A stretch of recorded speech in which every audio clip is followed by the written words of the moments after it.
ভাৰতীয় জনতা যুৱ মৰ্চা বঙাইগাঁও জিলাৰ উদ্যোগত বঙাইগাঁও জিলা আৰক্ষী প্ৰশাসনৰ সহযোগত আমি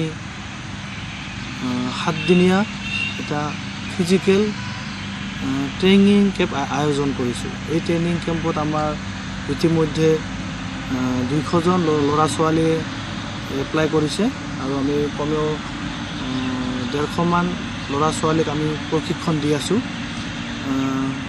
প্ৰশিক্ষণটো হ'ল আমি চাওক তেতিয়াহ'লে আমাৰ গাঁও বা চহৰ ডেভেলপ কৰিবলৈ হ'লে আমাৰ যিখিনি উঠি অহা প্ৰজন্ম আমাৰ যি ট্ৰেইনিঙত আমাৰ ল'ৰা ছোৱালীবিলাক এই প্ৰশিক্ষণ লোৱাৰ কাৰণে আহিছে তেওঁলোকৰ মেক্সিমাম হ'ল দুখীয়া পৰিয়ালৰ ল'ৰা ছোৱালী।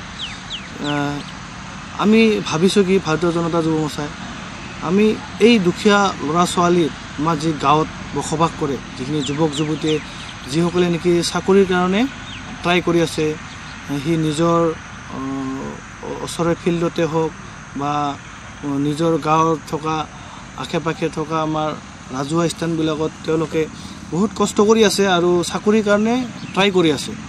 তো আগন্তুক দিনত আমাৰ অসম চৰকাৰ আৰু ভাৰত চৰকাৰ বিভিন্ন সময়ত বিভিন্ন চাৰ্কুলাৰ দি থাকে।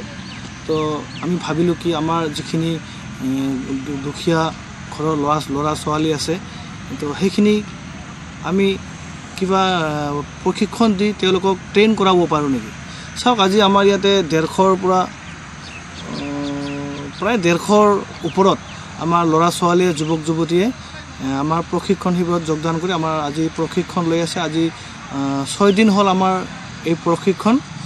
আমাৰ এই প্ৰশিক্ষণৰ জৰিয়তে আমি যদি আমাৰ চাওক এতিয়া আমাৰ ইয়াৰ পৰা প্ৰশিক্ষণ লৈ যদি কমেও 50টা ল'ৰা ছোৱালী যদি চাকৰি পাবলৈ সক্ষম হয় সেই 50টা পৰিয়াল আজি মানে আৰ্থিকভাৱে সকাহ হ'ব বা তেওঁলোকে কিবা সংস্থাপন পাব আৰু সংস্থাপন যেতিয়া পাব তেতিয়া তেওঁলোকে নিজৰ গাঁওখনৰ লগতে নিজৰ ঘৰ নিজৰ গাঁও আমাৰ সমাজখন ডেভেলপ কৰাত বা তেওঁলোকৰো অৰিহণা থাকিব আৰু তেওঁলোকে আগন্তুক দিনৰ সমাজখন সুস্থ সবল কৰিবলৈ হ'লে আমি এনেকৈ আমি যদি আৰু প্ৰশিক্ষণ দি আমি চাকৰি দি থাকিব পাৰোঁ আমাৰ পৰা ট্ৰেইনিং লৈ তেনেহ'লে নিশ্চয় আমাৰ সমাজখন আগন্তুক দিনত আগবাঢ়ি যাব। আৰু আমি এই প্ৰতিশ্ৰুতিৰে চাওক আমি ভাৰতীয় জনতা যুৱ মৰ্চা আপোনালোকে সদায় আমাৰ বেনাৰত দেখা পাব যুৱ শক্তি ৰাষ্ট্ৰ শক্তি আৰু সেৱাই সংগঠন।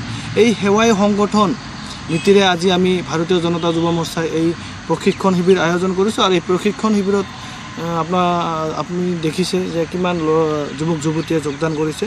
তো এই যুৱক যুৱতীসকলৰ ভিতৰত যদি আমাৰ 40ৰ পৰা 50 জনো যদি যুৱক যুৱতীয়ে কিবা এটা সংস্থাপন পায়, চাকৰি পায়, অসম পুলিচত হওক, আৰ্মি হওক, CRP হওক, BSF হওক, SSB হওক, তেতিয়াহ'লে সেই পৰিয়ালটো আৰ্থিকভাৱে সবল হোৱাৰ লগতে সেই গাঁওখনো সবল হ'ব।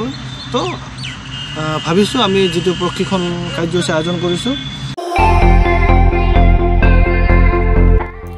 আপুনিও ভুগিছে নেকি গেছৰ সমস্যাত? গেছ আৰু লিভাৰ ৰিলেটেড সকলো সমস্যাৰ একমাত্ৰ সমাধান গেষ্ট্ৰচিটি। বদহজম, এচিডিটি, ফেটি লিভাৰ, পাইলছকে আদি কৰি ভিন্ন গেছৰ সমস্যাৰ সমাধানৰ বাবে কেৱল আপোনাৰ কাষত গেষ্ট্ৰচিটি।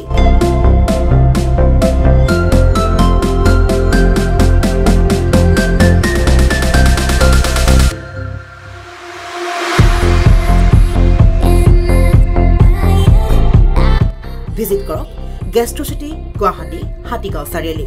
যোগাযোগ নম্বৰ 7577999909।